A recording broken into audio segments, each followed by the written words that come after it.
এই রাস্তাটা তো কয়েকদিন আগে তৈরি হলো, তাই না? হেলমেট পরেও বাঁচবে না তারা।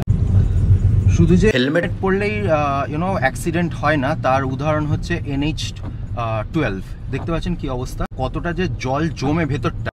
এবার মানে বুঝতেই পারছেন, ওপর থেকে বোঝা যাবে না। এই দেখুন একবার গর্তটা দেখুন ভাই, বাপ রে বাপ।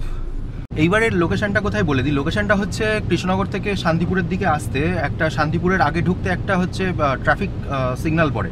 ওই সিগন্যালটা পেরিয়ে এরকম মানে সব বড় বড় গর্ত রয়েছে। আর সব থেকে বড় কথা হচ্ছে এই হাইরোডটা 3-4 বছর আই গেস ম্যাক্সিমাম বয়স, কিন্তু বাইকার্সরা যারা যাচ্ছেন পাশ দিয়ে, যেভাবে পড়ছে, হেলমেট পরেও বাঁচবে না তারা। শুনতে তখন আমারও ভালো লেগেছিল যে ইন্ডিয়া 24 ঘন্টায় এত কিলোমিটার রাস্তা তৈরি করলো, কিন্তু রাস্তার কোয়ালিটি যদি এরকম হয়, বছর ঘুরতে না ঘুরতেই মানে এরকম বড় বড় চাকলা চাকলা সব উঠে গেল। মানে কি রাস্তার কোয়ালিটি আপনারা বুঝতে পারছেন। গর্তগুলো দেখে নিন 1 মিনিট। এটা হচ্ছে ফুলিয়া ঢোকার আগে, দেখে নিন রাস্তার কি অবস্থা। এই যে রানাঘাট, এই রাস্তার অবস্থা দেখুন একবার।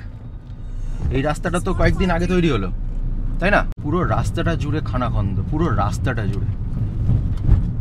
যারা বাইকার বন্ধুরা দেখছেন তারা প্লিজ সাবধানে চালাবেন, ধীরে সুস্থে আস্তে চালিয়ে বাড়ি ফিরুন। কি অবস্থা ব্রো, কি অবস্থা।